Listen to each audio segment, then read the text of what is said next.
ಎಲ್ಲ ಗಣ್ಯರೇ, ಇಲ್ಲಿ ನೆರೆದಿರುವ ಆತ್ಮೀಯ ಬಂಧುಗಳೇ, ಈ ಒಂದು ನಾಟಕದ ಎಲ್ಲ ಪಾತ್ರಧಾರಿಗಳೇ ಹಾಗೂ ನಾಟಕದ ಗುರುಗಳೇ, ನಾಟಕಕ್ಕೆ ಮತ್ತೆ ಎಲ್ಲಾ ರೀತಿಯ ಇದನ್ನ ಸಹಕಾರ ಕೊಡ್ತಾ ಇರತಕ್ಕಂತ ಸ್ನೇಹಿತರೆ, ಮಾಧ್ಯಮ ಸ್ನೇಹಿತರೆ, ಈಗಾಗಲೇ ಬಹಳ ಜನ ಮಾತಾಡಿದ್ದಾರೆ. ಆದ್ರೂ ಕೂಡ ನಾನು ಕೇವಲ ಎರಡು ಮಾತಾಡಿ ನನ್ನ ಮಾತನ್ನ ಮುಗಿಸೋನಿದ್ದೇನೆ. ಯಾಕಂದ್ರೆ ನೀವೆಲ್ಲ ಕೂಡ ಮುಖ್ಯವಾಗಿ ಇಲ್ಲಿ ಬಂದಿರೋದೇನು ಅಂದ್ರೆ ನಾಟಕದ ಪಾತ್ರಧಾರಿಗಳನ್ನ ನೋಡೋದಿಕ್ಕೆ, ಮತ್ತೆ ನಾಟಕವನ್ನ ಯಾವ ರೀತಿ ಮಾಡ್ತಾರೆ ಅನ್ನೋದನ್ನ ನೋಡೋದಿಕ್ಕೆ ತಾವೆಲ್ಲ ಕೂಡ ಬಂದಿದ್ದೀರಿ. ಈಗ ಏನು ಇವತ್ತು ಇಲ್ಲಿ ನಾಟಕವನ್ನ ಮಾಡ್ತಾ ಇದ್ದಾರೋ, ಮುಖ್ಯವಾಗಿ ನಮ್ಮ ಭಾರತ ದೇಶದಲ್ಲಿ ಮಹಾಭಾರತ ಮತ್ತೆ ರಾಮಾಯಣ ಅನ್ನೋ ಎರಡು ಮಹಾಕಾವ್ಯಗಳು ಇವತ್ತು ನಮ್ಮ ಭಾರತ ದೇಶದಲ್ಲಿ ಏನನ್ನ ನೀತಿಯನ್ನ ಸಾರ್ತಾ ಇವೆ ಅನ್ನೋದು ತಮಗೆಲ್ಲ ಗೊತ್ತಿರ್ತಕ್ಕಂಥ ವಿಚಾರನೆ.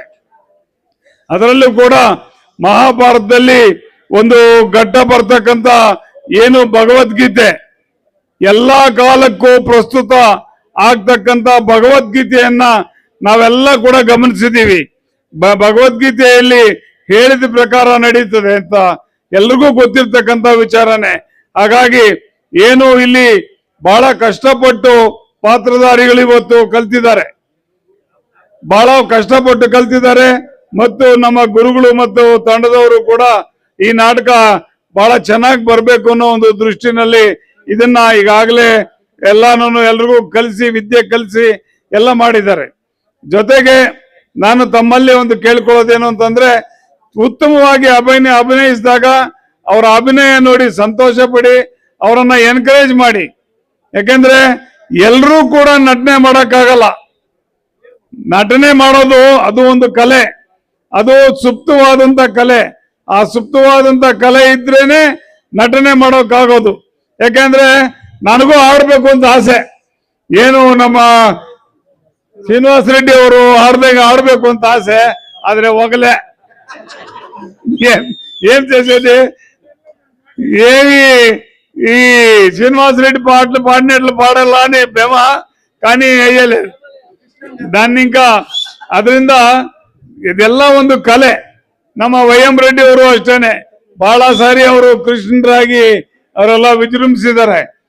ನನ್ನೊಂದೇನು ಅಂತಂದ್ರೆ, ಮುಳುಬಾಗಲಿನಲ್ಲಿ ನಾನು ಈಗಾಗಲೇ ಬಹಳ ಕಡೆಯಿಂದ ನೋಡಿದ್ದೀನಿ, ಅನೇಕ ನಾಟಕಗಳನ್ನ ಇವತ್ತು ನಾವು ನೋಡ್ತಾ ಇದ್ದೀವಿ. ಯಾಕೆಂದ್ರೆ ನಾಟಕವನ್ನ ಪ್ರೋತ್ಸಾಹ ಮಾಡುವಂತ ತಮ್ಮಂತ ಕಲಾಭಿಮಾನಿಗಳು ಇರೋದ್ರಿಂದಾನೇ ಇವತ್ತು ನಾಟಕಗಳು ಚೆನ್ನಾಗಿ ನಡೀತಾ ಇವೆ. ಜೊತೆಗೆ ಇನ್ನೊಂದು ಹೇಳ್ತೀನಿ, ಒಂದು ನಾಟಕ ಮಾಡಬೇಕು ಅಂದ್ರೆ ಬಹಳಷ್ಟು ಖರ್ಚು ಬರ್ತದೆ. ಬಹಳಷ್ಟು ಖರ್ಚು ಬಂದರೂ ಕೂಡ 3 ವರ್ಷಗಳಿಂದ ಸತತವಾಗಿ ನಮ್ಮ ಈ ಸುತ್ತಮುತ್ತಲಿನ ಗ್ರಾಮಸ್ಥರೆಲ್ಲರೂ ಸೇರಿ ಈ ನಾಟಕ ನಾಡ್ತಾ ಇದ್ದಾರೆ ಅಂದ್ರೆ ಅವರನ್ನ ನಾವು ಮೆಚ್ಚಬೇಕಾಗ್ತದೆ. ಮುಂದಿನ ದಿನಗಳಲ್ಲಿ ಕೂಡ ನೀವು ಇದೇ ರೀತಿ ನಾಟಕಗಳನ್ನ ಮಾಡಿ ಅಂತ ಹೇಳ್ತಾ ನಮಗೆಲ್ಲ ಒಳ್ಳೇದಾಗ್ಲಿ ಅಂತ ಹೇಳಿ ನಾನು 2 ಮಾತು ಮುಗಿಸ್ತಾ ಇದ್ದೇನೆ.